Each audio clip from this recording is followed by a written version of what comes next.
Seguimos con el libro La historia de los judíos de Paul Johnson.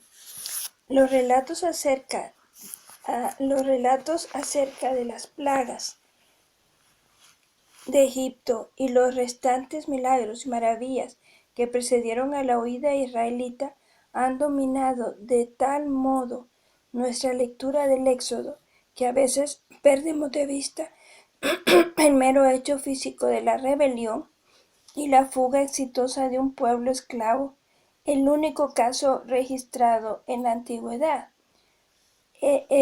Porque si recordamos el caso de los gladiadores romanos que se rebelaron, sin embargo, de nuevo fueron traídos, murieron la mayoría y fueron traídos de nuevo a Roma como gladiadores. Pero en este caso el éxodo fue exitoso y por tanto es el único caso registrado en la antigüedad de esta situación. El episodio se convirtió en un recuerdo abrumador para los israelitas que participaron en él, para los que lo oyeron y más tarde leyeron acerca del asunto.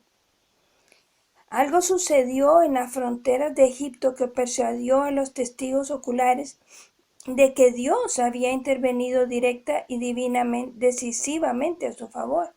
El modo de relatarlo y describirlo convenció a las generaciones posteriores de que esta demostración única del poder de Dios a su beneficio era el acontecimiento más notable de toda la historia de las naciones. Pese a las intensas investigaciones realizadas a lo largo de muchos años, en realidad no tenemos idea del lugar en que la mano del Señor salvó a Israel del ejército del faraón. Ahora sí ya se presentan videos del sitio a donde sucedió, que fue en una de las áreas del Golfo de Acaba. Aquí lo dice en parte. La frase en discordia es en el mar de Cañas o en el mar. Tal vez es una alusión a uno de los lagos de sal o al extremo del Golfo de Suez o incluso al extremo del Golfo de Acaba. Otra alternativa es el lago de Sirbón al norte del Sinaí, el cual en efecto es un brazo del Mediterráneo. Lo que sí sabemos es que la frontera estaba fuertemente protegida en ciertos lugares y vigilada en toda su extensión. El episodio que salvó a los israelitas de la furia del faraón y al que consideraron una forma de redención divina fue tan prodigioso que se convirtió para ellos y su progenie en la fuerza dinámica de toda su existencia espiritual. Preguntaos vosotros mismos, les decía Moisés, si ha habido algo parecido a esta gran cosa o se ha oído hablar de algo semejante desde el día en que Dios creó al hombre. ¿Qué otro Dios ha tomado para sí un pueblo de en medio de otro pueblo mediante pruebas, signos, prodigios y acciones de guerra, con mano poderosa, brazo extendido y gran terror en el enemigo, como hizo contigo el Eterno, tu Dios, en Egipto ante tus ojos? En el Éxodo, Moisés muestra a Dios mismo señalando la portentosa maravilla de sus actos y revela de qué modo se relaciona con los planes que les asigna en tanto que pueblo. Vosotros visteis lo que hice a Egipto y cómo los traje con alas de águila ante mí. Escuchad ahora mi voz y guardad mi alianza. Seréis para mí propiedad preciada entre todos los pueblos, porque mía es toda la tierra, y seréis para mí un reino de sacerdotes y un pueblo santo. Este hecho abrumador tuvo su correlato en el hombre extraordinario que se convirtió en el jefe de la rebelión israelita. Moisés es la figura esencial de la historia judía, la bisagra sobre la cual gira todo. Si Abraham fue el patriarca, Moisés fue la fuerza esencialmente creadora, quien moldeó al pueblo. Con él y por medio de él se convirtieron en un pueblo peculiar con un futuro nacional.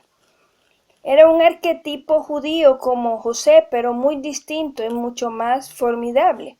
Era profeta y jefe, un hombre de actos decisivos y presencia electrizante, capaz de mostrar enorme cólera e implacable decisión, pero también un hombre de intensa espiritualidad que amaba la comunión solitaria consigo mismo y con Dios lejos de las ciudades, con visiones y epifanías y apocalipsis, y sin embargo no era un ermitaño ni un anacoreta, sino una fuerza espiritual activa en el mundo, un ser que odiaba la injusticia, buscaba fervientemente crear una utopía, un hombre que no solo actuaba como intermediario entre el Dios y el hombre, sino que trataba de adaptar el idealismo más intenso a las medidas del estadista práctico y los conceptos nobles de la vida cotidiana.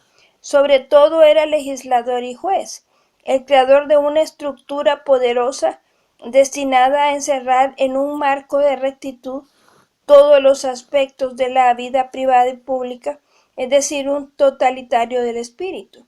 Los libros de la Biblia que relatan su obra, especialmente Éxodo, Deuteronomio y Números, presentan a Moisés como un gigantesco canal a través del cual el resplandor y la ideología divina se volcaron en los corazones y en la mente del pueblo. Pero debemos también ver a Moisés como una persona de una gran originalidad que se convirtió progresivamente a través de experiencias que resultaron al mismo tiempo espantosas y ennoblecedoras en una poderosa fuerza creadora que revolucionó el mundo al abordar conceptos cotidianos aceptados irreflexivamente por un sinfín de generaciones y transformándolas en algo completamente nuevo, logrando así convertir el mundo en un lugar muy distinto e imposibilitando el retorno a los antiguos modos de ver las cosas. Moisés ilustra el hecho reconocido siempre por los grandes historiadores de que la humanidad no progresa siempre por pasos imperceptibles, sino que a veces da un salto gigantesco, a menudo impulsada de manera dinámica por una personalidad solitaria y formidable. Por eso la afirmación de Wellhausen y su escuela en el sentido de que Moisés fue una ficción ulterior y la ley mosaica una invención de los sacerdotes que siguieron al exilio en la segunda mitad del primer milenio antes de Cristo, un concepto sostenido todavía por algunos historiadores modernos, es escepticismo llevado al extremo del fanatismo, una forma de destruir el registro de la experiencia humana. Moisés estaba más allá del poder de invención de la mente humana, y su fuerza brota de una narración bíblica que se impuso a un pueblo conflictivo y dividido, poco más que una turba asustada. Sin embargo, es importante señalar que aunque se trata de una figura de gran envergadura, Moisés de ningún modo era un ser sobrehumano. Los escritores y los sabios judíos que lucharon contra la acusada tendencia de la antigüedad a endiosar a las figuras fundadoras a menudo se esforzaron por destacar las debilidades y los defectos humanos de Moisés. Pero no era necesario, está todo registrado. Quizá el aspecto más convincente de la exposición bíblica sea el modo en que muestra a Moisés vacilante e inseguro casi hasta el extremo de la cobardía, errado, obcecado, absurdo, irritable, y lo que es todavía más notorio, amargamente consciente de sus propios defectos. Es sin duda muy raro que un gran hombre confiese «soy torpe de boca y de lengua». La falta de expresividad es en cierto modo el defecto que un legislador y estadista está menos dispuesto a reconocer. Aún más sorprendentes son las imágenes de Moisés como figura aislada, más bien desesperada e ineficaz, que se debate bajo la carga de un enorme papel que ha aceptado de mala gana, pero que intenta representar hoscamente.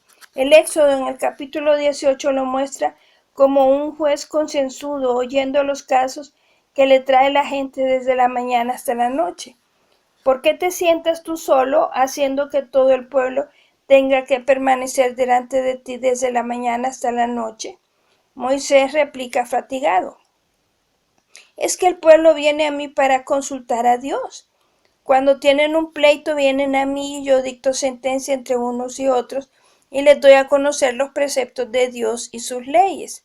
A lo cual Jetro, que era suegro de Moisés, replica, no está bien lo que estás haciendo, acabarás agotándote tú y este pueblo que está contigo.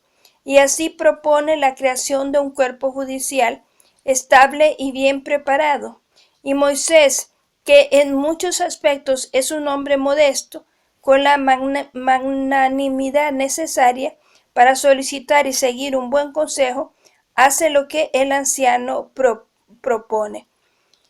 Moisés, según la imagen que nos ofrece la Biblia, es una mezcla profundamente atractiva de lo heroico y lo humano, que lidió en un marco de tremenda certidumbre que disimulaba toda suerte de dudas y a veces el desconcierto liso y llano.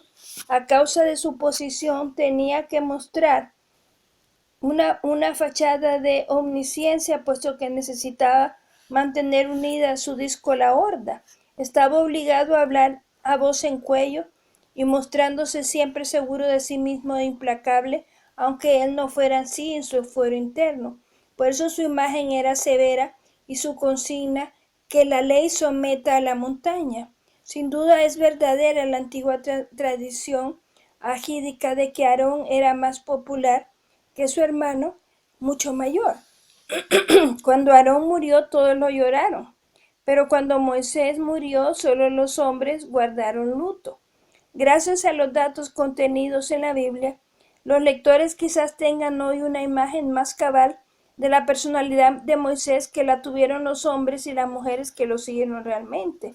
Moisés no solo fue el más influyente de todos los judíos de la antigüedad antes de Cristo, sino también el único que influyó considerablemente sobre el mundo antiguo.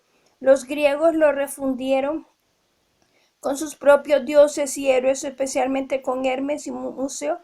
Se le atribuyó la invención de la escritura hebrea, considerada como el preludio de la escritura fenicia y por lo tanto de la griega. Que el Señor los bendiga.